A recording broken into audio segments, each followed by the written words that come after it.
mga netizen, mukhang gusto talaga ni Donnie na umamin na dahil na-interrupt nga sa kanyang interview at hindi makasagot.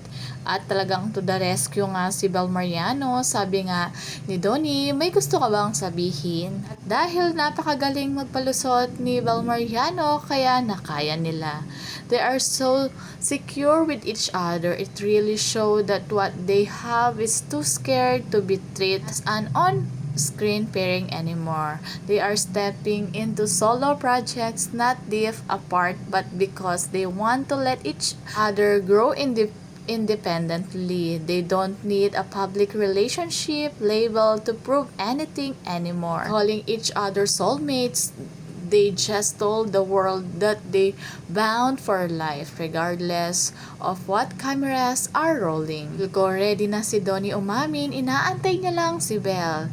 Ito ay totoo, tama ka, si Bel kasi bata pa, baka yun ang pumipigil sa kanila. Halata man naman na muntik na at medyo nag-iingat si Donnie. If mature and have something special they want to protect and keep private, which is why they want to separate as a love team but not as a lover. But seriously, they are a perfect match. Nakakatawa nga sa part na na-interview ang Don Bell kasi doon sa ibang question very confident silang sumagot, like dinediretso, pero nung nandito na halos di nila alam sasagutin kasi parang corner sila doon. Tingin at sagot ni Donnie parang gusto na niya talagang umamin. Those lines are enough to confirm what kind of relationship they have. So please, wag naman sana lagyan ng ibang meaning ng basher.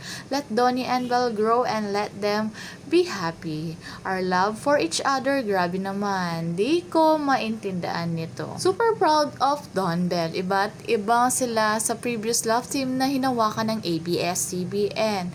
Maybe one of the reason because hindi sila nagpadala sa fame at money ng love team. Pinili nilang protektahan ang isa't isa. Ingatan yung love and respect nila. Sa mga nagko-comment na buwag na or hiwalay na, obviously hindi sila magets yung interview because they probably never experience a healthy and mature relationship. Basta magtiwala lang tayo sa Don Bell, talagang hindi yan hahayaan ng mga fans nila na malungkot. Lahat ng love team na dumaan sa ABS talagang nag-iisa lang sila at sila lang ang nagsabi na magla-last project sila. Di tulad ng ibang love team na talagang malalaman na lang natin na i-pair up sila sa iba or break na sila. Pero sila, walang confirmation na naging sila. Ayaw nila talagang tan ang kanilang mga fans.